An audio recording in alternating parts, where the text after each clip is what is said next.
Hello and welcome to episode 2. Today we're going to take a look at ZvZ basics and go over positioning for each role. I thought we'd start off by looking at what a Zerg usually contains. Here we have a very simplified model of a 20-man Zerg. You have tanks in the front, melee DPS slightly behind, then the backline with healers, ranged DPS, and supports. In reality, it's more complex than that, and there's more overlapping going on. Experienced players will sometimes be out of formation because of their experience and skill that allows them to know when they can break the norm in order to get a better angle or position in preparation for engaging or counter-engaging, but more on that later. So let's go over positioning for tanks first. You as a tank are the front line. You will sit there with the other tanks and try to find opportunities for good engages.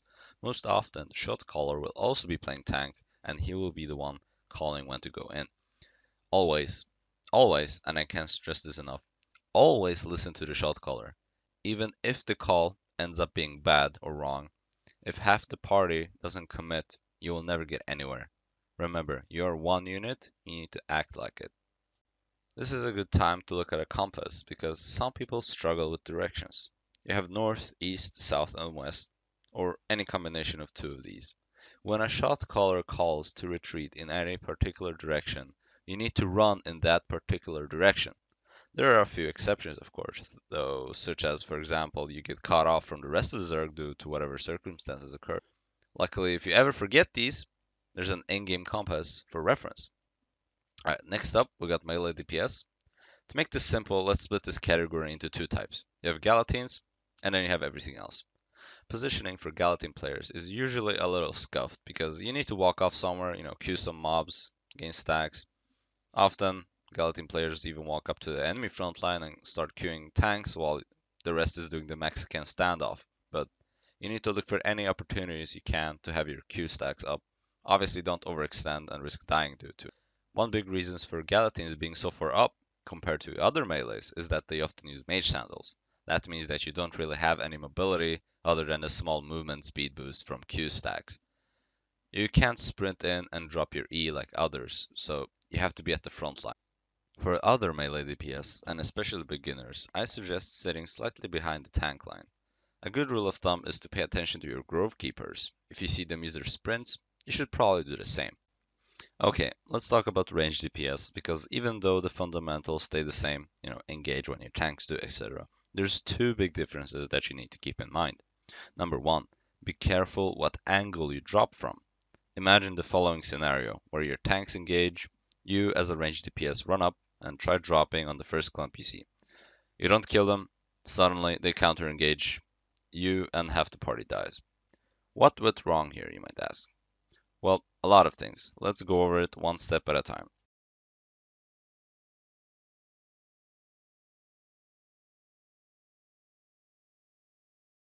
The first thing is that the friendly Zerg was too far away from the enemy backline. The sprints will not reach there. This means that when the engage is eventually called, you will not have enough reach, and the only thing close enough to clap will be the enemy tanks. You never want to clap the enemy tanks, they have high resistances, they're unlikely to die, especially if they use their defenses accordingly. You always want to clap their squishy targets, that is, their ranged DPS and healers. The second thing that went wrong here is the main point of this example. All the DPS ran up and dropped from the same spot. Now this is partly not even their fault because the further you are away from the drop, the less room you have to position at a different angle. Just compare the following.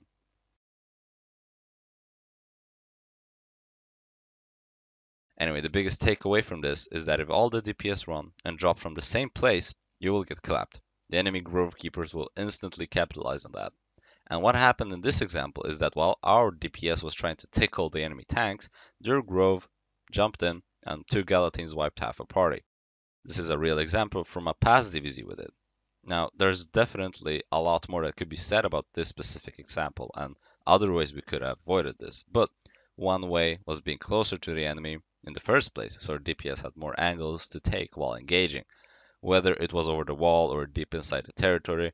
And this is also a tip for the shot caller. Be mindful of roughly how far away your backline is. The second difference compared to melee DPS is that you need to be aware of your range. Essentially what we're talking about is how hard is it to drop.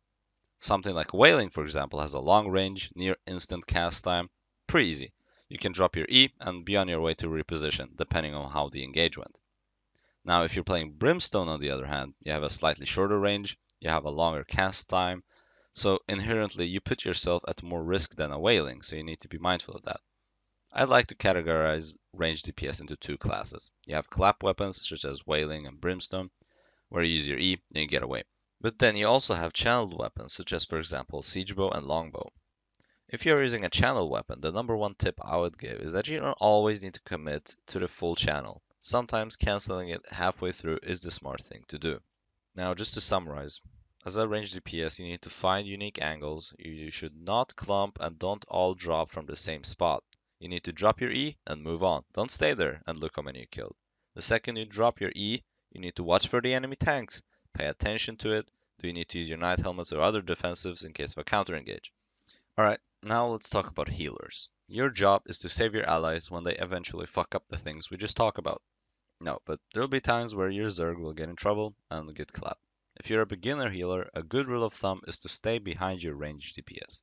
I see way too many healers who, when an engage is called, will run up as if they're doing a drop. You're not a clapper. You don't need to drop a fallen E on the enemy clump. Now this might seem obvious, but way too many healers position as if they were to drop an E on the enemy clump. You need to leave it to the experienced healers to top up the tanks. If you're a beginner, what you should do is stand behind your ranged DPS as they're dropping. Don't stand on top of them. You'll just get caught in the counter engage if it comes. And last but not least, we got supports. Most often this will just be a Locus, so let's talk about that. We already mentioned defensive and offensive ways to use it in episode 1, but if you're a beginner, I highly suggest focusing on defensive ones. It's easier to spot an opportunity to use it. You see a friendly clump about to get clapped, use it on your friendly clump. Once you become more experienced with ZvZs in general, you'll be able to spot situations where you can drop your Locus on enemies. Do you see an enemy clump of ranged DPS about to drop their E's? Use your Locus on them, make them deal 0 damage. Are you engaging an enemy clump? Use your Locus on the enemy clump and remove their Knight Helmet buff.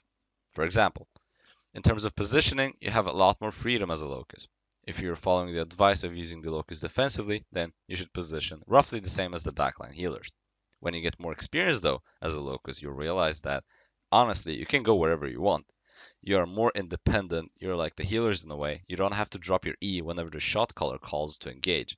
An experienced Locus user will sit near the front line to maximize their view and have an easier time spotting opportunities. The added bonus is that you will be both able to drop your E on enemies and on your allies, whichever you think the situation calls for.